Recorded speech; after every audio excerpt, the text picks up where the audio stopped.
السلام عليكم ورحمة الله وبركاته. ازيكم يا حبايب قلبي يا صحبة الجنة، كل سنة وانتم طيبين. تعالي اقول لك لما تحتاري في رمضان في فطار اي يوم من ايام رمضان هقول لك تعملي ايه. اكلة كده تفصلي بينها ما بين الفراخ واللحمة والحاجات اللي ربنا يرحمنا برحمته. طبعا مش هتبقى متوفرة كتير رمضان ده، بس هيكون معانا بركة ربنا. اهو الفطار اللي ما شاء الله تبارك الله هتعمليه بمنتهى السهولة ومن غير دخان ومن غير شوية، لا فوق بوتاجاز ولا تحت بوتاجاز. ادخلي معايا وشوفي اسهل طريقة ممكن تعملي بيها فطار ما شاء الله تبارك الله، مفيش اجمل من كده. وقبل ما تدخلي يلا زراعي نخله في الجنه، سبحان الله وبحمده سبحان الله العظيم. ويلا حطي لايك يا قمرايه واشتركي معايا لو اول مره تشوفيني، ويلا بينا.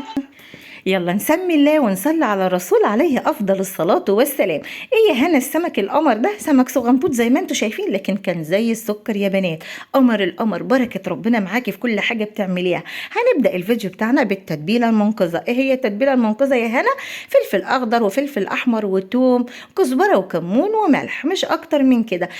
التتبيله دي انا عاملاها مخصوص للمره كذا مره علشان خاطر ماما منى. ربنا يديك الصحه يا ماما منى ويبارك لي في عمرك، اللهم امين، ويرزقني برك وتفضلي منوره القناه عندنا، اللهم امين يا رب العالمين.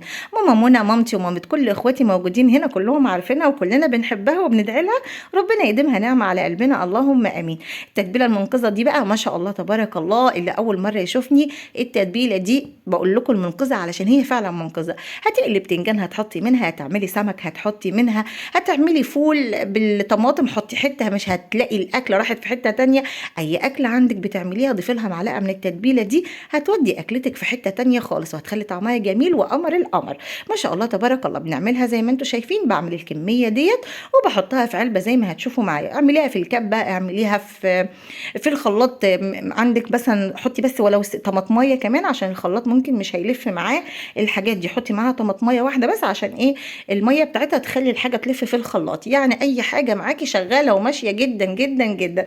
دقيها في الهون برضو عادي خالص يا بنات، كنا زمان بندق في الهون الحمد لله على كل حال، بس هو ربنا سبحان الله عز وجل بيسخر لنا حاجات بتسهل علينا الحياه شويه. ادي التتبيله شوفوا لونها قمر القمر، مش بحط ليمون ولا خل دلوقتي ابدا ابدا يا بنات، الا لما تيجي تستخدميها. لو هتستخدميها في التتبيله، لو هتستخدميها في الاكلات بتحطيها زي ما هي كده. بحط الكميه اللي تكفيني اسبوع واحد بس، علشان انا بحطها على في التلاجة تحت على الرف، مش بحفظها في الفريزر. اللي بحفظه في الفريزر هتشوفوه دلوقتي معايا.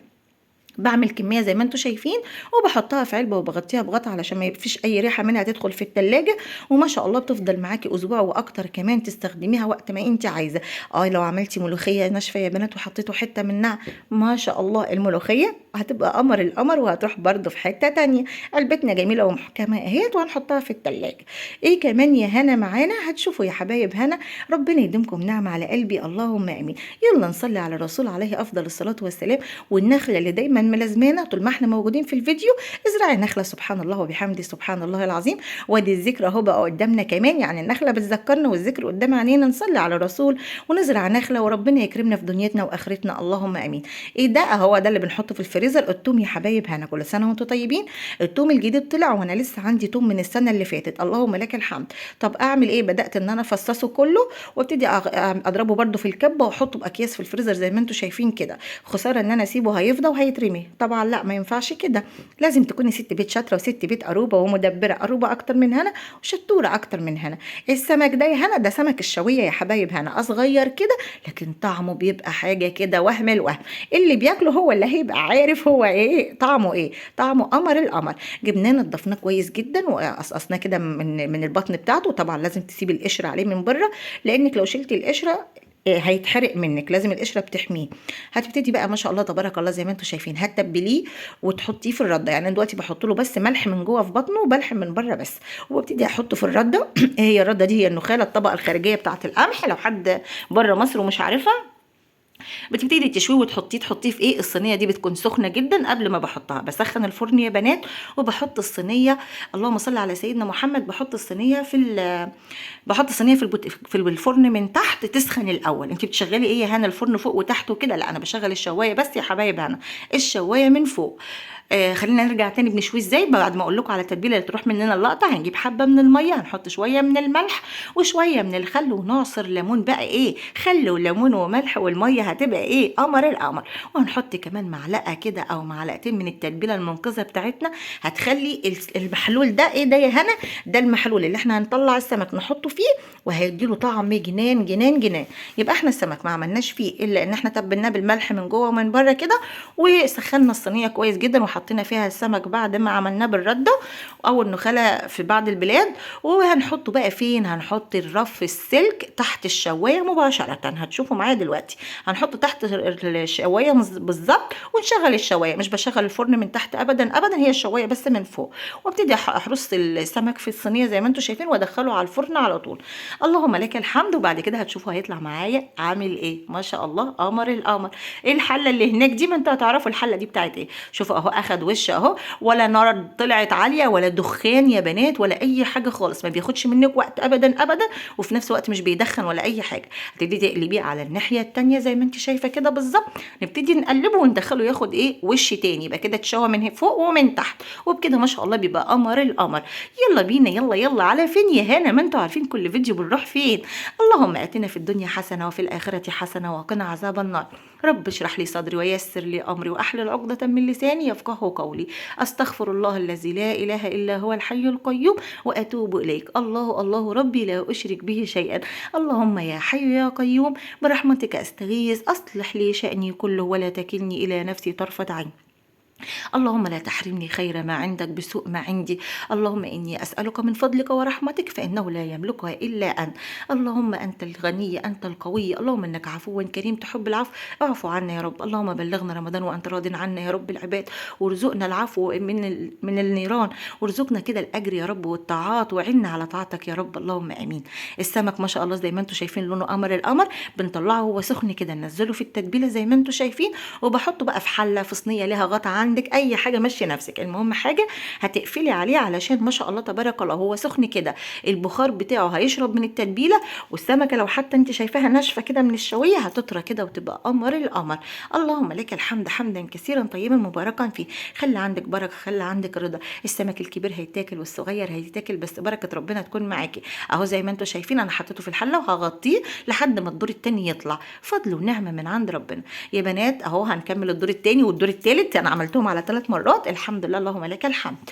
يا بنات عايزين، عندنا اختنا برضو كنت قلت لكم عليها، بس هي واضح ان هي لسه الكرب بتاعها موجود. ام زيزو حبيبتي ربنا يبارك لها، بتقول ان هي بتقول اي حد من اخواتها موجودين في القناه يدعي لها فك الكرب، وان هي تحس ببهجه رمضان. يا رب يا حبيبتي يفرج كربك ويزيل همك، اللهم امين. عايزين كلنا ندعي لام زيزو ربنا يفرج كربها ويزيل همها ويفرح قلبها بدخول الايام المفترجه. يا رب يدخل عليك رمضان وانت في احسن حال، يا رب يدخل عليك رمضان وانت منشرحه الصدر يا رب، اللهم امين يا رب العالمين، انت وكل مكروب يا رب العباد. بما ان احنا دعينا لام زيزو حبيبتي، يلا ندعي لنا ولجميع المسلمين الاحياء منهم والميتين، اللهم امين يا رب العالمين.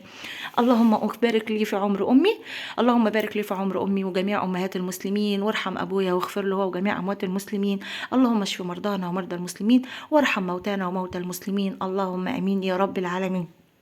اللهم ارزق كل مشتاق الذريه الصالحه، ام محمد حبيبتي من السعوديه، وردينا وخلود وكل من حملني امانه بالذريه، ربنا يرزقكم الذريه عاجلا غير اجل، ويجبر خاطركم جبرا يتعجب له اهل الارض والسماء.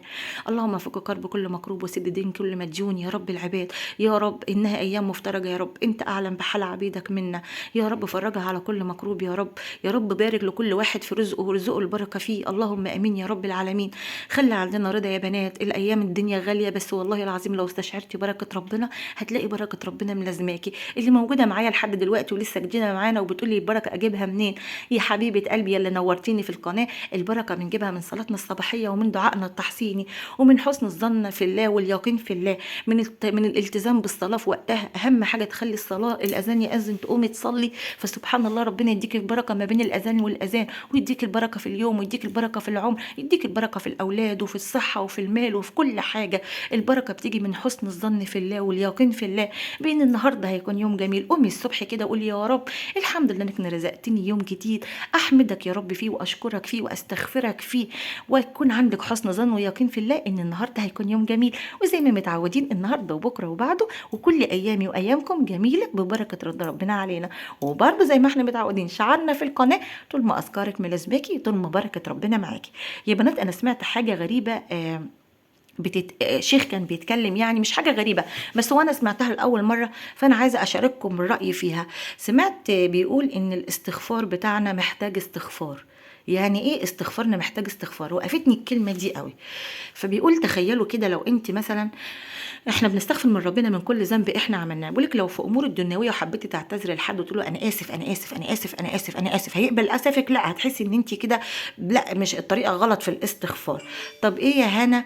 بيقولك المفروض ان احنا برضه استغفر الله استغفر الله استغفر الله استغفر الله استغفر الله، احنا مش بنقولها كده. بيقول لا، قولوا بقى مثلا سيد الاستغفار، دعاء سيد الاستغفار.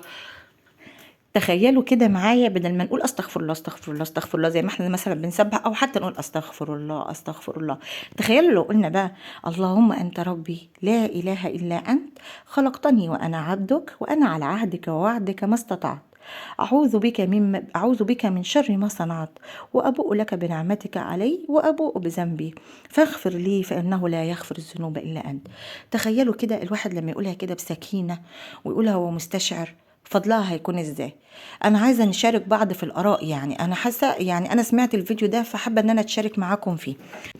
نحاول كده نستشعر يا بنات انا وانتوا لما بنذكر الله عز وجل او بنستغفر او بنقول اي ذكر، تخيلوا احنا بنقول لا حول ولا قوة الا بالله ولا منجى من الله الا اليه. لما تستشعريها وانت بتقوليها ان يا رب فعلا انا ما في ماليش يا رب ولا حول ولا قوة غيرك انت يا رب، ولا ليا ملجأ الا انت يا رب، انت اللي تقدر تنفس كربي وتزيل همي. حبيبتي يا ام زيزو بالله عليكي الزمي لا حول ولا قوة الا بالله، بتيسر 99 داء ايسرهم الهم، اقل حاجة فيهم الهم. الزمي لا إله إلا أنت سبحانك إني كنت من الظالمين فكذلك نجيناك من الغم وكذلك ننجي المؤمنين. حاجات كتيرة جدا بسيطة بس نقولها بإيمانيات عالية. طب تخيلوا الأيام الجاية داخل علينا دعاء اللهم إنك عفو كريم تحب العفو فاعف عنا. تخيلوا لو احنا عارفين معنى العفو هندعي كده وخلاص؟ لا، ما احنا لازم نبقى عارفين إن في فرق ما بين العفو والمغفرة يا بنات. العفو والمغفرة تخيلوا ما شاء الله تبارك الله، المغفرة يغفر لنا ذنوبنا لكن العفو محو للذنوب. تخيلي لما تقول يا رب اللهم انك عفو فاعف عني، يا رب امحي ذنوبي، يا رب امحي كل ذنب ليا وما تخلوش موجود في الصحيفه بتاعتي يوم العرض عليك. لما تستشعري معنى الذكر هتقولي بطريقه مختلفه تماما تماما تماما. عيشي الحاجه كده ما شاء الله تبارك الله بروحانيات وايمانيات. حتى الذكر زي ما بنقول احنا بنحاول نخشع في الصلاه، طب ما تحاول نخشع برضو حتى في الاذكار، ما تبقاش الاذكار مجرد لسان بيردد بس الاذكار، عايزين الاذكار تكون باللسان وبالقلب يا بنات. فما شاء الله تبارك الله ناخد اجرها وناخد بركتها. امال هي البركه هتيجي منين؟ هتيجي من اليقين، انك تعملي كل حاجه وانت عندك يقين بيها. والله يا بنات ما شاء الله تبارك الله اللهم بارك. والله انا بيحصل معايا حاجات وان شاء الله تحصل معاكم اكيد طبعا، واكيد كل واحده هتقول ايوه يا هنا بيحصل معايا انا كمان كده. كلنا عندنا الحاجات دي، بس زي ما بقول لكم هي رسائل من الله عز وجل ليكي. تبقي قدامك حاجه عايزه تجيبيها وتبصي تقولي لا لا في اولويات، انا مش هجيب الحاجه دلوقتي عشان في اولويات، تلاقي ربنا سبحان الله عز وجل جاب لك الحاجه دي واحسن من الحاجه دي كمان وتجيلك لحد عندك. سبحانك يا رب، سبحانك يا رب، يا رب انت كريم، يا رب انت حنين، يا رب انت ما فيش احن منك علينا، يا رب ما فيش اجمل منك علينا. والحمد لله على كل حال واي حال. بتعملي ايه هنا؟ بنعمل طبق سلطه يا حبايب هنا، ما هو لازم الاكله دي جنبها طبق سلطه بقى، امال ايه؟ علشان نظبط الاكله كده. بشرنا الجزر وحطينا خيار وحطينا بصل احمر بيدي طعم مسكر، وحطيت حته من البنجره كده، قلت اضحك على ولادي واسرق لهم كده شويه حديد في وسط الاكله، فبشرت ربع كده بنجريايه ربع واحده من البنجر، يعني علشان ايه ما شاء الله بتدي لون حلو للسلطه، وطبعا قيمه غذائيه عاليه جدا جدا جدا. والسمك زي ما شفتوه ما شاء الله عملته كله وحطيته في الحله وقفلت عليه، او صينيه عليها غطا ايا كان بقى. مشي نفسك باللي عندك وخليكي عندك رضا، رضا بكل حاجه، الرضا لمن يرضى. اما طول ما انت راضيه بكل حاجه عندك، طول ما ربنا سبحان الله هيخلي كل حاجه عندك حلوه وجميله. والله يا بنات هتقولي انت عندك ولاد صغيرين ازاي اكلوا السمك ده؟ اقول لكم والله والله والله احنا كنا بنجيب السمك الكبير وكنتوا بتشوفوه، لما جبنا السمك الصغير ده انا استغربت، ما شاء الله يا ولاد اكلوا فيه، اكلوا بقول لهم يا ولاد في ايه؟ ما شاء، يقولوا لي طعمه يا ماما حلو قوي، طعمه جميل يا ماما. اللي ما عرفش يفصص فصصت له ومشي الحال يعني، بس ما شاء الله عجبهم واكلوا. دي البركه اللي في الرزق يا بنات، عشان كده بقول لكم ربنا يرزقنا جميعا على البركه.